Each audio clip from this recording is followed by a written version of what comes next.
think the most significant change was that President Trump no longer looks at President Putin as somebody that he could trust.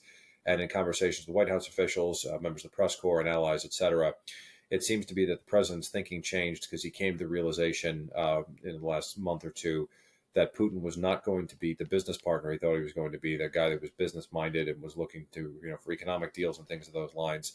But he was actually looking to achieve these outlandish objectives in Ukraine. And once President Trump turned the corner on that, I was told, he said, look, the guy's been lying to me over the phone. It's been clear, but I need to see his face and actually hear it from him. So that summit was a significant change in the relationship between the United States, particularly between Presidents Putin and Trump. Alex, can we start here?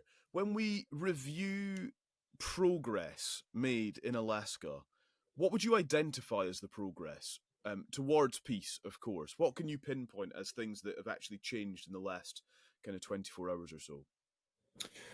So I think things that have changed in the last 24 hours have been, it's been multifaceted. So it's not just peace focused in terms of Russia and Ukraine and an actual peace outcome, but because there's so many other actors involved with NATO, the United States, et cetera, that there were some factors that need to change outside of that. So where I'm speaking about specifically now, I think, is the relationship between President Trump and President Putin. It has clearly changed and significantly.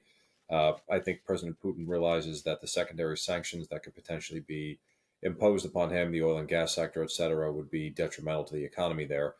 And so I think his goals and objectives yesterday were to stave off those sanctions and economic punitive measures, and also create conditions in terms of an offer that if the Ukrainians were to agree to it, it would be politically feasible for him to accept and declare victory.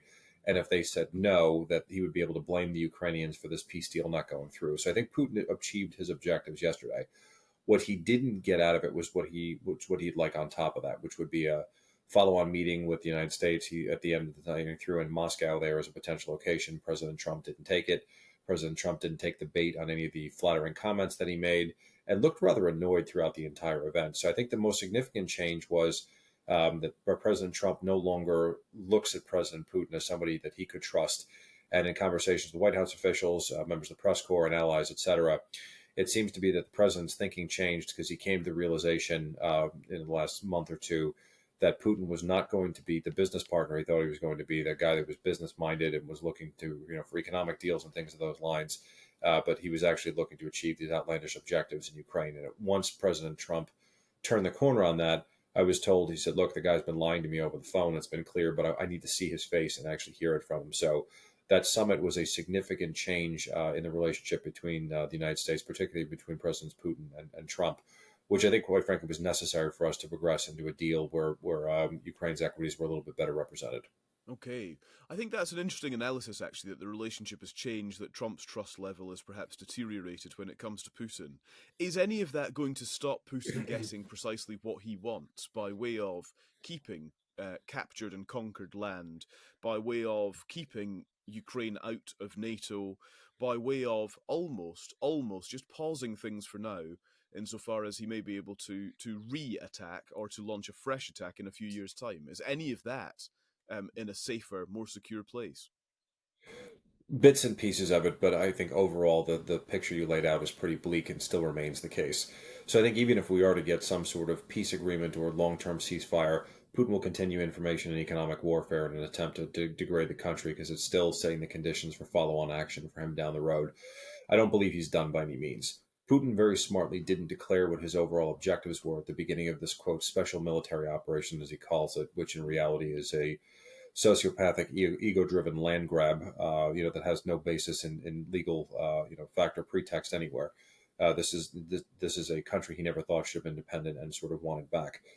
And there's not really another way to look around it. I was there on the ground in 2014. I was there again in the fall of 2023. So I've seen it through the revolution, over the last decade and seen the changes. That being said, I think you asked a couple of pointed questions. When it comes to NATO membership, it's not just the United States that expressed a little bit of skepticism. There have been a number of European countries, in particular with allies in Hungary and Vuvik and Serbia, making comments, and other places, outside of NATO.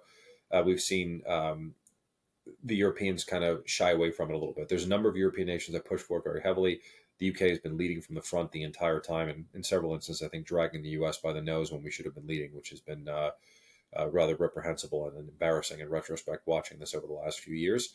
And I think you've seen other Western European leaders who have been out in front about NATO membership, but there isn't a good cohesive view on that, which makes it problematic by itself, never mind Putin having that as a demand. So I think, to your point, that's probably off the table, Mm. although some sort of security guarantee would be in place. A lot of folks misinterpret Article 5 from NATO as if there were, NATO troops or country, excuse me, troops from NATO member countries on the ground in Ukraine for security guarantee afterwards. If they were to be shot and killed or something happens, that doesn't trigger Article 5. It's not an attack on that country on its home soil. So that's the propaganda the Russians have pushed for a long time to prevent that from happening. But it does tell you that they're concerned about it, and that NATO membership it was just defensive alliance on its borders is problematic, because there's never enough introspection of the real second question that should be asked in Russian society. Why are all of our neighbors seeking to join a defensive alliance that is tilted against our national security interests? Because you've invaded all of them and committed heinous war crimes in a number of places. So that part doesn't go very far. In terms of getting any of the territory back that's been lost, militarily, it's virtually impossible at this point without a longer term engagement. The front lines are effectively a stalemate. So for folks who are listening, and if you haven't seen any of the maps recently, the front lines are effectively frozen because you've got trench warfare and you've got no civilians on the battlefield. But you have the introduction of modern weaponry to include what we call FPV, or for first person view drones, that are being command and controlled through fiber optic cables, so they can't be disrupted with electronic warfare, like jamming for that matter, because the cables control them. And if you look at the battlefields now, you'll actually see what looks like spider webs or silk strands across the grass. If you see aerial footage of it, those are actually fiber optic cables from the drones. So it's made it kind of a no man's land, and that's why there's been really not a lot of movement. Never mind men, material, and equipment. So you've seen shortages there, shortage of cash. The Russians have lost 1 million service members in a country of 140 million. That means 1 in every 140 people in the country has been killed in Ukraine, over the last couple of years. Those numbers are massive. I mean, by contrast, the United States lost a little over 7,000 troops combined in Iraq and Afghanistan over 20 years. Russia has lost 100,000 in 2025 alone since the beginning of the year, and 1 million altogether. So the casualty figures are staggering. It's simply not sustainable. So what Putin wants, the only objective he declared out loud, is he wants the Donbas. It's the region of Ukraine in the northeast corner on the border with Russia that's made up of 2 provinces, or oblasts they call it, which would be Luhansk and Donetsk. And they don't control half of Donetsk. So they want the Ukrainians to withdraw from that area, give them the rest of the territory, and that's the most heavily fortified that they've been trying to conquer since 2014, and the Russians have failed. And if you look at the map of Ukraine, it's basically from that northeast corner all the way down along the coast to the southeast corner, which is the peninsula of Crimea that juts out in the Black Sea, which has been important for the Russians since 2014 and before, because Sevastopol in Crimea is home to the Russian Black Fleet. And that's the Russian fleet, that's the pride of the Russian Navy that they've traditionally used to counter NATO forces in the Mediterranean. So for Russia, if you looked at their strategic ambitions lately, they wanted to keep the port of Latakia in Syria. When that collapsed, and they desperately have hung on to Sevastopol and Crimea, and then all the territory that would essentially create a land bridge along the whole eastern border of Ukraine to allow for resupply, so that they can maintain access there, which is why this has been so key. So that's a strategic requirement for Putin. Yeah, understood. Just a couple of things I want to get through quickly, if I can, Sure. Alex. One is on Trump's apparent move from a ceasefire to working for an all-out peace deal, Yeah. and whether this is strategically sensible all the way through this thing. And the kind of conventional wisdom on these sorts of arrangements is get a ceasefire, then negotiate the rest when the fighting is kind of paused. Is his approach to working for a full deal now sensible? So I think it's a great question. It's funny because it applies not only here to the Russia-Ukraine situation, but it also applies in Gaza between Hamas and Israel in terms of these interim ceasefire agreements versus a long-term agreement. So I think it also plays into this decision. To be honest with you, they've seen years of fits and starts of ceasefires in Gaza, but the inability to have that translate to anything real, because both sides there are diametrically opposed in terms of their end states. Hamas wants to exist and control some form of governance in Gaza, or some form of security in Gaza post-war, which is a non-starter for the Israelis, who want to make sure that they're going to kill all the leadership and take out everything from mid-level management up.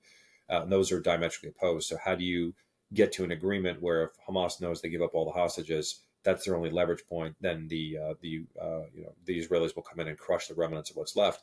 Take that same problem set, now apply it with Russia and Ukraine. if the Ukrainians, willingly withdraw and take down the defenses in these areas where they have no other means of stopping the Russians from coming through, and giving them territory like the Sudetenland in 1938, right? On these historic basis or claims of ethnic and linguistic, ties to the people that are there, it never really stops anybody. It just serves as a catalyst for further action, right? So they also, if you look at what the Russians have done, I've been on the ground, I've spoken to the victims myself, I've seen the damage, I've seen the destruction. When they come into these places, it's extreme sexual violence, rape, etc., torture, and then extrajudicial killing of civilians. So if you speak to Ukrainian service members going through this and the Ukrainian society, if we give up this territory, we are effectively allowing the Russians to come in. And that's going to be my wife, my daughters, my grandmother, my mother, who are going to be, abused and potentially killed, and then all the men taken out in the woods and shot, which is what the Russians have done fighting their way across the country. So there's a real fear of what happens afterwards. And, the saying always is that, if the Russian army, withdraws, the war ends. If the Ukrainian army withdraws, there's no more Ukraine, right? And that's the part that people seem to misunderstand when they're looking at the situation. So with these little ceasefires and leaving these other sticking points unresolved, it leaves a situation where they have to flash and come back to it. I think the president wants to see if he can take on these major issues and get them in alignment, and then that way it'll get to a permanent deal as opposed to an interim ceasefire. The last piece I think that plays into that, you have a U.S. president who's an unconventional person in general terms, just apply that across the board, politics, etc., whose mantra is, quote, "Make America great again." Right? What period he's referring to, I don't know, but he wants to make the country great again. The whole slogan is domestically focused. That's his agenda is always about. It's always about domestic politics. All of these foreign entanglements are distraction from what his agenda is and what he really wants to do. So from a financial perspective, from a time and materials, everything else, what I like to remind folks, if you haven't worked at senior levels of government in the U.S. or elsewhere, the senior officials work about 60 hours a week. Their agenda is set for them by the staff members work there based on what is going on in the world and what they're responsible for, and then what the media shines a spotlight on, because that becomes the next shiny object they have to address. Until they get rid of the Ukraine problem set, the Gaza problem set, and the others, it's taking up hours and hours every day of not only the president, but also CIA director, Secretary of State. You've got the Department of Justice, which the FBI falls under, who has responsibility for investigations and domestic counterterrorism and intelligence. That entire apparatus is having to dedicate a lot of time and resources, et cetera, to dealing with those problem sets, as opposed to focusing those resources or money or time from the president's administration on domestic issues. So I think for him, the goal is also to try to get all of this done as quickly as possible, get it off of his plate so he can go back to focusing on the U.S., which is what he wants. And, from the isolationist voices that surround him is where they prefer to see him. Alex, thank you so much. Thanks for your time. Thank you so much for having me.